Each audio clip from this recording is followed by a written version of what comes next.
জানো তো, আজ আমি একটু পার্লারে গিয়েছিলাম। 2 মাস হয়ে গেছে আইব্রো করি না, ভুরুটা খুব মোটা হয়ে গেছিলো। যাই হোক, আইব্রো আমার হয়ে গেছে। বাড়ি ফেরার সময় এক জায়গায় দেখলাম ভুট্টা পাওয়া যাচ্ছে, তাই ভুট্টা কিনে বাড়ি চলে আসলাম। বাড়িতে এনে পুড়িয়ে খাওয়া হবে। হ্যালো বন্ধুরা, চলে এসেছি একটু রুটি করতে রাত্রিবেলা। বলো কী হয়েছে? আমার মেয়ে আমাকে কী যেন বলবে। এখানে অনেকটা জল জমেছিল, পরিষ্কার করে নিলাম। এবার রাত্রের খাবার বানানোর পালা। পরোটা বানানো হবে আর ডিম কষা আছে, ওই দিয়ে খাওয়া হবে। পরোটা আর ডিম কষা। আমার ভিডিওটা ভালো লাগলে একটা লাইক, শেয়ার, কমেন্ট করো।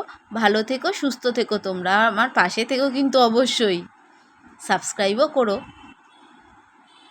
একটু চিনি রুটিও হবে পরোটার সাথে।